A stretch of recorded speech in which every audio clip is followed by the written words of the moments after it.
All right, so this is all about phylogeny. It's an introduction to phylogeny, and I thought about breaking it up, but honestly, the majority of it is with phylogenetic trees, and so there wasn't really a good way to break it up into a smaller video. So hopefully this isn't going to be too long. I'm going to try to go fast, but not too fast.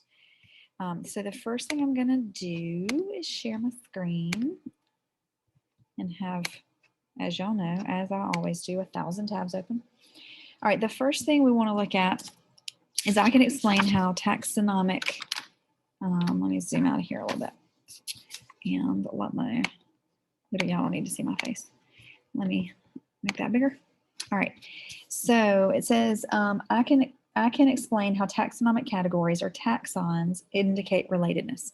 So taxonomic categories or taxons are the levels of organization that Linnaeus kind of got us started with, okay?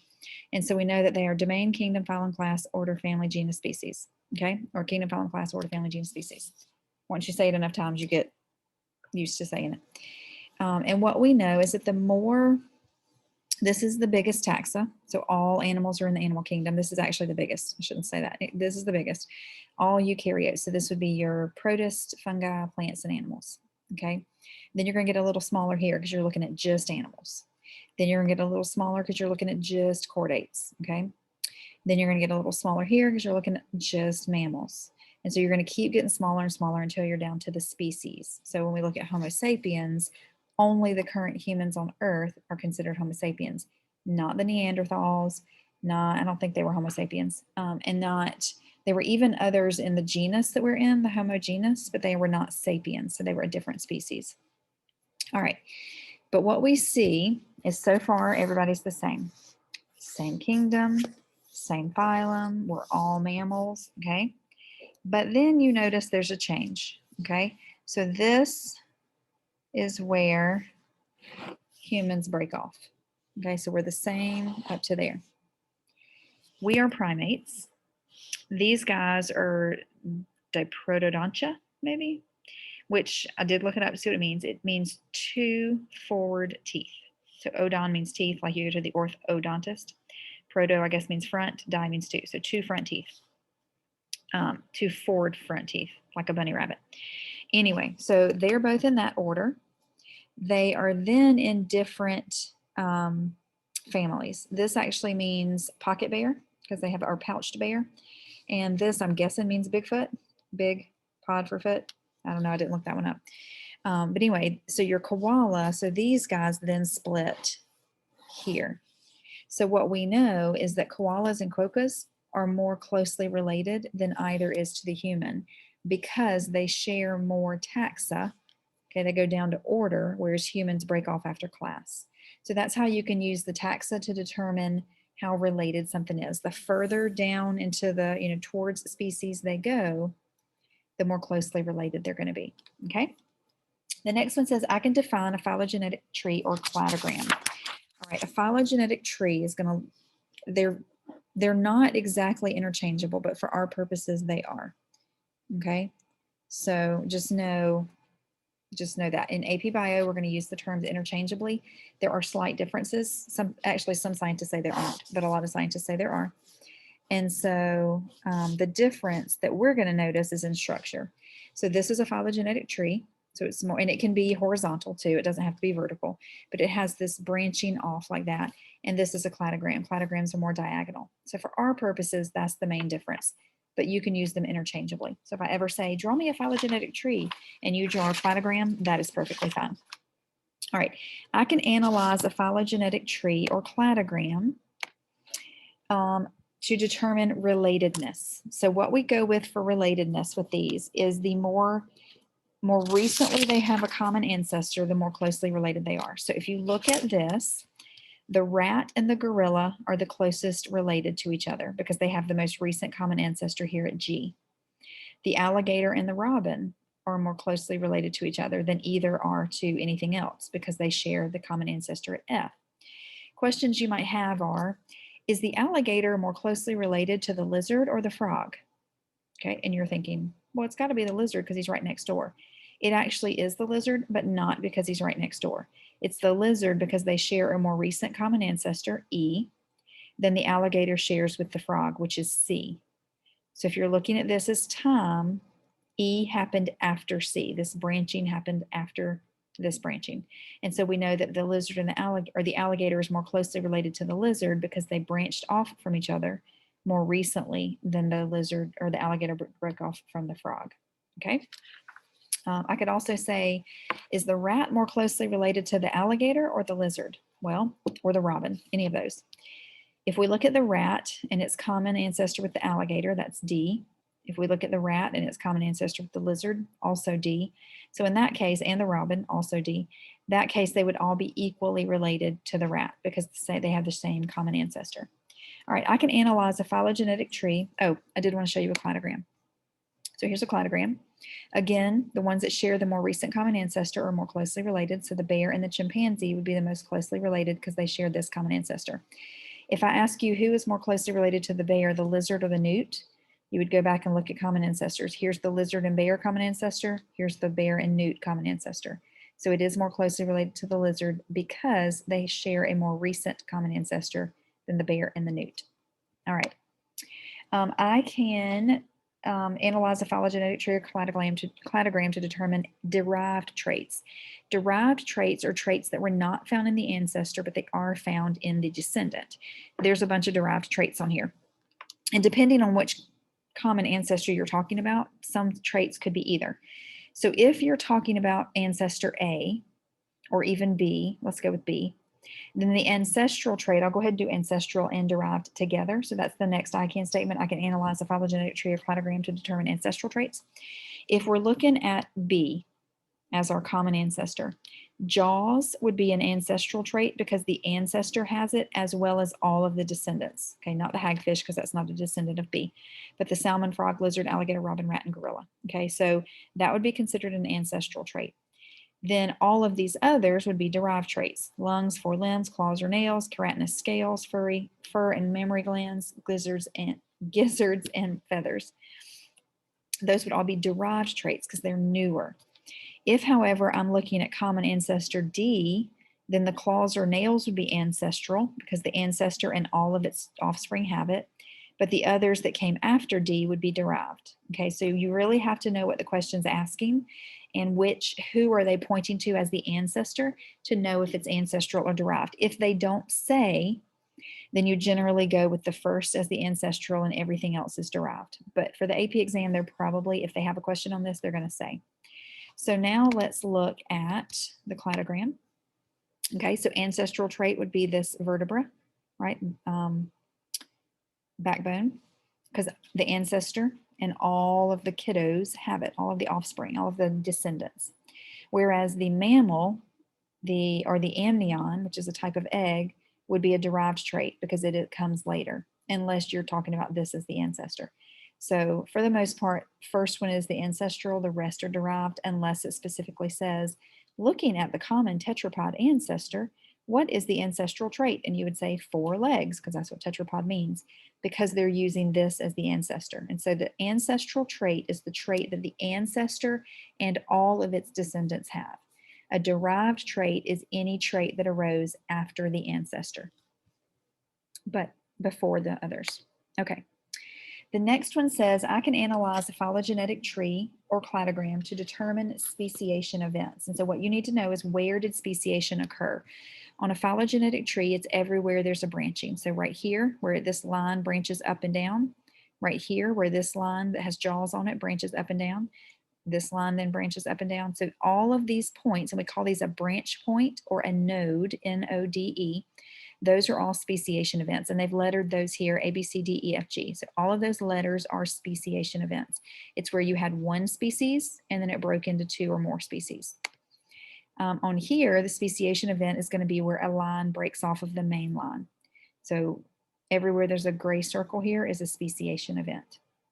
I can analyze a phylogenetic tree or cladogram to determine clades. A clade, by definition, is an ancestor and all of its offspring or all of its descendants. So if we're looking at ancestor E, the clade would be E as well as the robin, alligator, and lizard. Okay, so E and all of its descendants.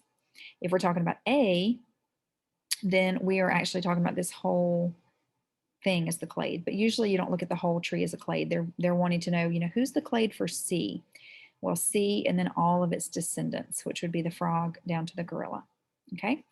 On this one, the clade is going to be the ancestor, same thing, the ancestor and all of its descendants. So let's say we're looking at this common amniote ancestor. The clade would be the amniote ancestor, the lizard, the bear, and the chimpanzee. Okay, so the ancestor and everything that came off of that ancestor. All right, I can analyze these to determine ingroups and outgroups. So an outgroup, this one's actually labeled. An outgroup is what we're not looking at. Let's say for this one, our ingroup, we want to study things that have jaws. So the salmon all the way down to the gorilla is our ingroup because they have jaws. And our outgroup is anything that doesn't, anything that broke off before jaws were formed. Let's say that I wanted to look at claws. That's the trait that I'm studying. Then the outgroups would be hagfish, salmon, and frog because they all broke off before the claws. And the in group would be the lizard to the gorilla. Okay, so the in group is going to be the group that you're studying, whatever trait it is, and all of the organisms that have that trait. So the ancestor and all of its descendants. And the outgroup or outgroups would be those who broke off before that trait. Same thing on here. If we're looking at tetrapod, the in group would be the newt to the chimpanzee, so those four. The out group would be the lamprey and the sunfish because they don't have 4 legs. All right, so that's in group and out group. Okay, the next one says I can analyze a phylogenetic tree or cladogram to determine a monophyletic grouping. If you remember what I said a clade was, okay, a clade is an ancestor and all of its offspring or descendants. So E and then the lizard, alligator, and robin would be a clade. That is also a monophyletic group. So anytime you have an ancestor and all of its offspring or all of its descendants, that would be a monophyletic group. So if you're looking at this ancestor E, it would be the lizard, alligator, and robin. If you're looking at ancestor D, it would be the lizard all the way down to the gorilla. So it really just depends on which ancestor you're looking at as to what your monophyletic group is. Okay, on here, same thing, an ancestor and all of its offspring or all of its descendants. So if we're looking at the tetrapod ancestor, these would be a monophyletic group, the newt, lizard, bear, and chimpanzee, and these guys would be left out because they don't have 4 legs. All right, the next one is a paraphyletic. So mono means one. You're looking at one phylum, so to speak. It's not actually a phylum, but one phylogeny might be a better way of saying it. One evolutionary history, one group. Paraphyletic is para means partially, like a paraplegic is someone who is partially paralyzed. And so when we talk about a paraphyletic group, we're talking about a group that is monophyletic, but it's missing somebody. So let's say that for whatever reason, let's say this, because this is actually what happened. We talked about reptiles day in and day out. Reptiles this, reptiles that, blah, blah, blah, and never talked about birds because we thought birds were in a different group. So we looked at E, ancestor E, and the alligator and the lizard, okay? Thinking that that was a monophyletic group, but it was not. It was actually a paraphyletic because we left out the robin. The robin is also a descendant of ancestor E. So in order to make it monophyletic, we had to broaden our definition to include birds when we talked about reptiles. So that would be an example of a paraphyletic, the lizard and the alligator, not including the robin. Okay. Then the last one is a polyphyletic group. Oh, let me look at on here. So on this one, a paraphyletic group might be if I looked at the newt and the lizard and the bear as tetrapods, but not the chimpanzee. Or if we had humans on here, not the humans, because humans walk on 2 feet. So I thought, well, they're not tetrapods. We are because we have 4 appendages. We just don't walk on all 4 of them. So if we left out humans, assuming humans are right up here by chimpanzees, and we talked about the tetrapods, but we didn't include humans, that would be a paraphyletic group because you're missing someone who should be in that group. Paraphyletic groups are generally not on purpose. We think we're talking about a monophyletic, and then in retrospect, once we get more information, we realize actually that was paraphyletic. All right, the last one for this is I can analyze a phylogenetic tree or cladogram to determine a polyphyletic grouping.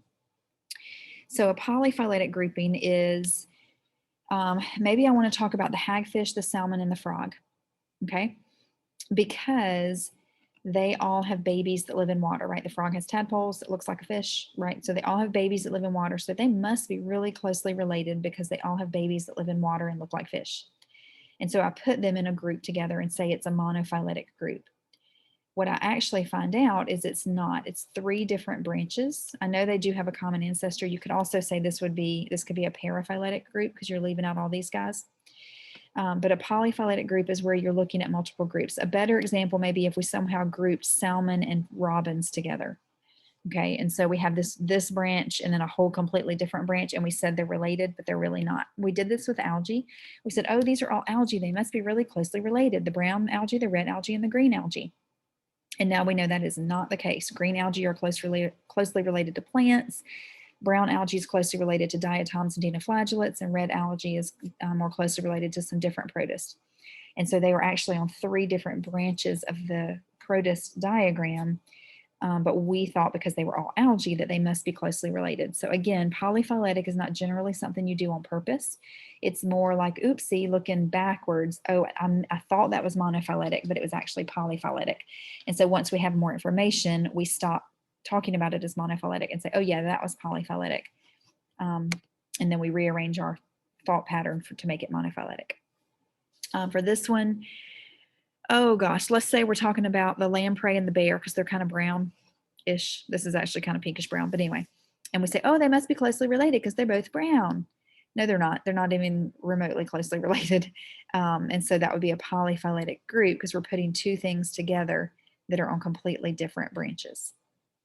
Okay, I can create a phylogenetic tree or cladogram when given data. So let's say that I give you this data. Let me see if I can get this all on here and not where we can all see it. All right, so I'm going to start with a phylogenetic tree. And so what I always do when I look at this data is I don't start drawing anything yet. I just look at my data. And what you're going to want to do is you're going to want to look for the creature that has the fewest traits, the most no's, or the most negatives, or the most zeros. Some have yes and no, some have positives and negatives, some have ones and zeros. 1, positive, and yes mean they have the trait. No, 0, and negative mean they do not have the trait. So in this case, I'm looking for the one that has the most no's, and that is my sharks and relatives. So what I'm going to do is I'm going to have them be my first branch. Okay. And then I'm going to take my other side over here. Okay, then I look for the one with the next most nose, and that is my ray fin fish. Boop, boop, boop. Ray fin fish. Okay. And I branch it again because this is where speciation is happening. So one species went that direction, one went this direction. Okay. And then I look for my next most nose, and that's going to be my amphibians. I don't know why I did that line so long. And then that's going to come this way. My next most nose is a tie because my primates, rodents, and rabbits, and my crocodiles and relatives and dinosaurs and birds both have 1 no each. But it's a different no. And so what I know from that, look at that, no, is that they branch off from each other at the same time. And then they both branch to form 2 things. So I'm going to put my primates and my rodents and rabbits there. And I'm going to put my crocs and relatives here and my dinosaurs and birds here. Okay. And this comes with practice. The good thing about a phylogenetic tree is most of the time you're doing it on paper, and you can do rough drafts and then you can tweak it and fix it if you're not sure. All right, the next thing I need to do is I need to go in and write my traits on here. So who has a vertebrae? Everybody has a vertebrae. So you're going to put that on the ancestor because they all have it. Then I look at who has a bony skeleton. Everybody but the sharks. So this is going to be after the sharks broke off. They went that way. Then I saw the bony skeleton evolve. Okay, and then my next one, 4 limbs. The fish don't have it, but everybody else does. Okay. Then an amniotic egg. Amphibians don't have that. Okay, and then this is where I have to look and see, okay, my primates and mammals, or my primates and rodents and rabbits have hair. So that's going to be on their branch and only their branch because they're the only ones on here that have hair. And then 2 post-orbital fenestra, which are those little holes behind the jawbone. to post-orbital, orbital being like the orbit of your eye. So post-orbital means behind the eye, fenestra. And that's going to be there because only the crocodiles and dinosaurs have that. So that's what that phylogenetic tree would look like. If you were to create the same thing with a cladogram, you always start with your diagonal line. You have your sharks coming off first because they have the fewest things. Then you have your ray fin fish coming off. And then your amphibians. Okay, and then this is going to branch. I probably shouldn't have made my line quite this long.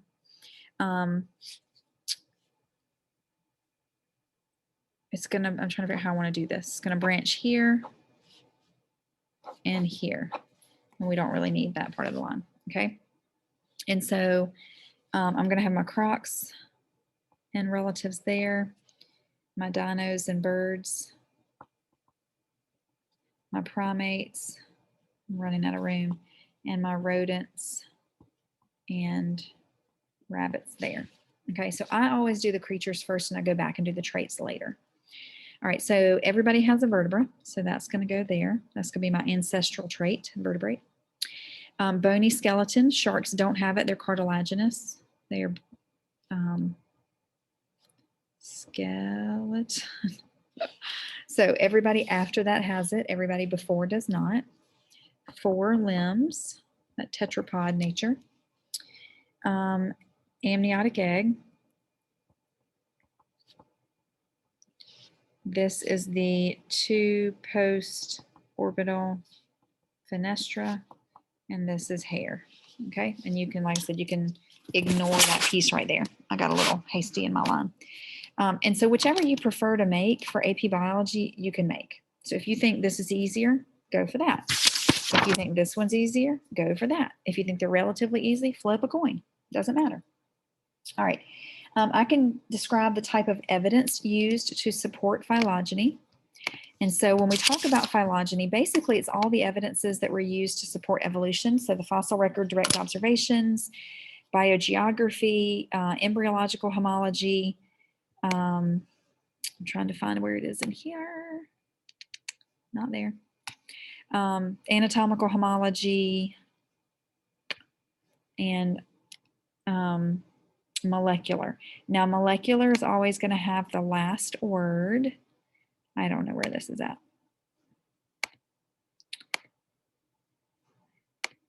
Anyway, if I find it, I find it. If I don't, that's okay too. There we go. But the main one, just like in when we were talking about evolution earlier, the main evidence, the last resort, the one that we're going to fall back on is going to be molecular evidence, DNA or amino acids. But you can use other things as well. I can explain why phylogenetic trees are dynamic. They're always changing. They are a hypothesis. A phylogenetic tree is a model that represents a hypothesis. So as we gather new data, we find new fossils, we learn new stuff that can tweak our hypothesis and therefore our phylogenetic tree. And the last one, I can use a dichotomous key to identify an organism. And so let's say that we are looking at a snake. Okay, so I look at this. Does it have fur? Nope. Does it have feathers? Nope. Does it have dry skin? Yep, it's a reptile. Let's say that I see a robin on my lawn. Does it have fur? No. Does it have feathers? Yep, it's a bird. Okay, and so you always start back at the first question. It's a dichotomy. So it splits into 2. You choose one of those, and that one will either give you an answer, the organism, or it'll give you another question that splits in 2. And you just keep going down until you figure out what it is you're looking at. And I think that's it. So if you have any questions about phylogeny, phylogenetic trees, cladograms, any of those kinds of things, just let me know, and I'll be more than happy to go over those with you. Thanks, guys.